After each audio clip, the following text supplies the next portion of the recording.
টেকনিকে মনে রাখো কাজী নজরুল ইসলামের লেখা উপন্যাস এবং নিষিদ্ধ গ্রন্থগুলোর নাম, যেখান থেকে ঢাকা বিশ্ববিদ্যালয় সহ যে কোনো পাবলিক বিশ্ববিদ্যালয়ের ভর্তি পরীক্ষার সাধারণ জ্ঞান কিংবা বাংলা প্রশ্নে তুমি 1 নাম্বার কমন পেয়ে যেতে পারো। তিনি মোট 3টে উপন্যাস লিখেছেন, এগুলোকে আমরা বাকুম নামে মনে রাখতে পারি। সো বাকুম দিয়ে কি বোঝানো হচ্ছে? বা দিয়ে হচ্ছে বাঁধনহারা, যেটি তার প্রথম উপন্যাস, এবং বাঁধনহারা 1927 সালে প্রকাশিত হয়েছে। 1927 সালে আমরা আরো 2-3টা কাব্যগ্রন্থ প্রকাশিত হতে দেখি, এটা তো ছিল উপন্যাস। আমরা দেখি রাখালি কাব্যগ্রন্থ জসিমউদ্দিনের, এইটা 1927 সালে প্রকাশিত হয়েছে, এবং জসিমউদ্দিন শুধুমাত্র একটা উপন্যাস লিখেছিলেন, সেটা হচ্ছে বুবা কাহিনী। কি লিখেছিলেন? বুবা কাহিনী, এবং সেটা তিনি লিখেছিলেন তোমার 1964 সালে। তার একটা মাত্র উপন্যাস আছে, কার? সেটা হচ্ছে জসিমউদ্দিনের।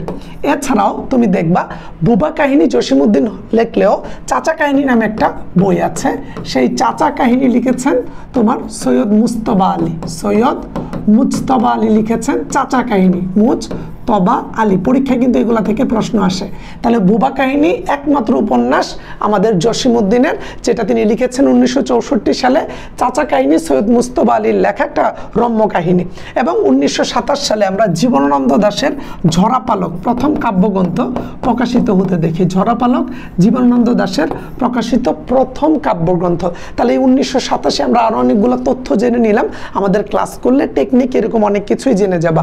বাকুম, বা দিয়ে বাঁধনহারা, কু দিয়ে কুহেলিকা 1931 সালে প্রকাশিত হয়েছে, এবং ম দিয়ে হচ্ছে মৃত্যু ক্ষুধা, যেটা 1930 সালে। তার মানে বাকুম দিয়ে মনে রাখতে পারো বাঁধনহারা, কুহেলিকা, মৃত্যু ক্ষুধা, এই 3টে উপন্যাস কাজী নজরুল ইসলামের লেখা।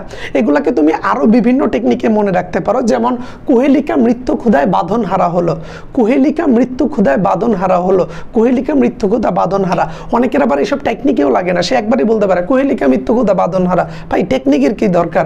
কুহেলিকা মৃত্যু ক্ষুধা বাঁধনহারা আমার তো এমনি মনে থাকে। যাদের এমনিতে মনে থাকে তাদের আমার পক্ষ থেকে লাল সালাম, তুমি ভাই জিনিয়াস। তারপরে আমরা যদি দেখি কাজী নজরুল ইসলামের নিষিদ্ধ গ্রন্থ 5টি, অর্থাৎ তৎকালীন সময়ে ইংরেজ সরকাররা এবং তৎকালীন সময়ে যারা ক্ষমতায় ছিলেন তারা তার 5টা গ্রন্থকে নিষিদ্ধ বলে দিয়েছিলেন, যে এইগুলাকে বাজারে ছাড়া যাবে না। সেই 5টা গ্রন্থকে আমরা কিভাবে মনে রাখবো? তিনি টেকনিক হিসেবে আমরা দেখছি যে এ যুগের ভাবিরা পচা, এবং এই টেকনিকগুলো কিন্তু আমরা অনলাইনে বিভিন্ন সোর্স থেকে কালেক্ট করে থাকি। সো এ যুগের ভাবিরা পচা বলতে এখানে 5টা গ্রন্থ আমরা যদি দেখি, প্রথম গ্রন্থটা জো দিয়ে যুগবাণী 1922 সালে, তারপরে হচ্ছে ভা দিয়ে আমরা দেখি ভাঙার গান 1924। এই 1924 সালে কি হয়েছে জানো? 1924 সালে কিন্তু ভ্লাদিমির ইলিচ লেনিন মারা গিয়েছিল। Vladimir Ilyich Lenin. Vladimir Ilyich Lenin কে ছিল জানো? রুশ বিপ্লবের নেতা, অর্থাৎ রাশিয়াতে যে রুশ বিপ্লব হয়েছিল 1917 সালে, সেই 1917 সালে রুশ বিপ্লবের নেতা ছিল ভ্লাদিমির ইলিচ লেনিন। তিনি 1924 সালে মারা যান, এবং তার তার যে দেহটা, তার ডেড বডিটা এখনো জাদুঘরে সংরক্ষিত করে রাখা হয়েছে মমি হিসাবে। এটা ঢাকা বিশ্ববিদ্যালয়ের সাধারণ জ্ঞানে এসেছিল। 1924 সালে কিন্তু আবার বাংলাদেশের ফয়েজ লেকের নাম জানি না আমরা চট্টগ্রামে, সেই ফয়েজ লেক খনন করা হয়েছিল 1924 সালে।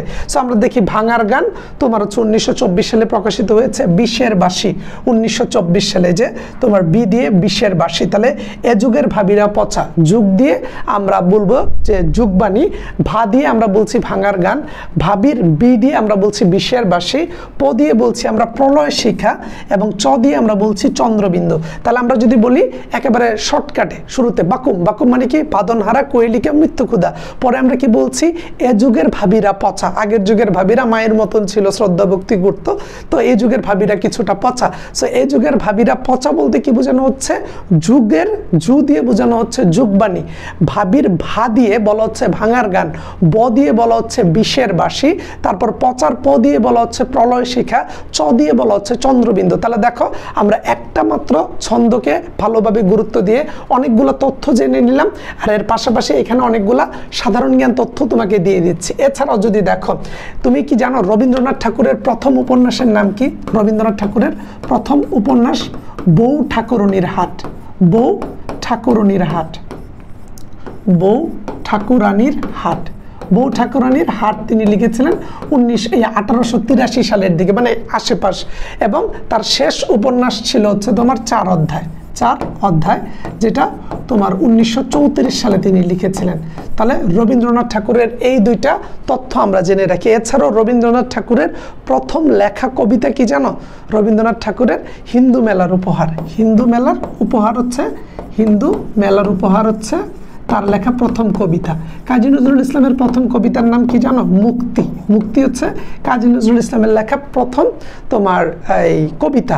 এছাড়াও তুমি যদি দেখো রবীন্দ্রনাথের প্রথম গল্পের নাম কি, আমরা দেখি তার দুইটা থাকে, একটা হচ্ছে মুসলমানির গল্প আর একটা হচ্ছে ভিখারিনী, অর্থাৎ একটা তার হচ্ছে প্রথম গ্রন্থ, একটা হচ্ছে সর্বশেষ গ্রন্থ।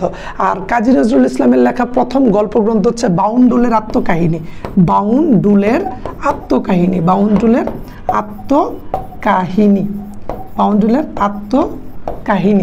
আবার আমরা দেখি যে সর্বপ্রথম মানিক বন্দ্যোপাধ্যায় বন্ধুদের সাথে বাজি লিখে বা বাজি ধরে লিখেছিলেন অসতী মামি লিখেছিলেন, এবং এটা লিখেই তার সাহিত্য জগতে পদার্পণ হয়। সো এরকম অসংখ্য তথ্য আছে, যেমন কুন্তলিন পুরস্কার পেয়েছিলেন শরৎচন্দ্র চট্টোপাধ্যায় তার মন্দির গল্পের জন্য কুন্তলিন পুরস্কার পেয়েছিলেন। সো এরকম অসংখ্য তথ্য আমরা তোমাকে প্রোভাইড করব আমাদের টার্গেট ডিউ ব্যাচে, যে ব্যাচে আমরা এইচএসসির স্টুডেন্টদেরকে অ্যাডমিশনের জন্য পাকাপোক্তভাবে তৈরি করি। আমাদের ব্যাচে ছন্দ ধরে ধরে টেকনিক দিয়ে একটা স্টুডেন্টের বেসিক ফাউন্ডেশনটা স্ট্রং করে তাকে ঢাকা বিশ্ববিদ্যালয়ে নিয়ে আসার জন্য A to Z গাইড করা হয়। সো আমরা চাচ্ছি তোমার পুরো প্রস্তুতিটা গুছিয়ে তোমাকে যেন ঢাকা বিশ্ববিদ্যালয়ে নিয়ে আসতে পারি, এবং আমার বিশ্বাস যেভাবে শুরু করেছো, যে টেকনিকগুলো শিখছো, যেভাবে আমরা পড়াচ্ছি, তোমার দায়িত্ব আমরা নিতে চাই। তুমি আমাদের কাছে জাস্ট ভরসা রেখে যুক্ত হও। আমরা যেভাবে পড়াবো, যেভাবে পরীক্ষা নিব, যদি পড়তে পারো, যদি মনে এই জেদটা থাকে যে ভাই আমি পড়বো, আমি পারবো, আমি আমার বাবা মাকে একটা গল্প দিব, তোমার সাথে ঢাকা বিশ্ববিদ্যালয়ে দেখা হচ্ছে। তুমি তো আমাদের পেজে দেখছো যে আমাদের কাছ থেকে পড়ে ঢাকা বিশ্ববিদ্যালয়ে আইন, ইংরেজি, অর্থনীতি, আইআর, পলিটিক্যাল সায়েন্স কিংবা ফাইন্যান্স, মার্কেটিং, ম্যানেজমেন্ট, অ্যাকাউন্টিংয়ে অনেক স্টুডেন্টরা পড়ছে। এবার পড়বে তুমি, তোমার দায়িত্বটা আমি নিতে চাই। যদি সাহস রেখে আমাদের সাথে যুক্ত হতে পারো, টেকনিক, ছন্দ এবং A to Z গাইডলাইনে তোমাকে ঢাকা বিশ্ববিদ্যালয়ে নিয়ে আসতে চাই। রেডি তো? নিজেকে তৈরি করো, ইনশাল্লাহ ঢাকা বিশ্ববিদ্যালয়ে দেখা হচ্ছে।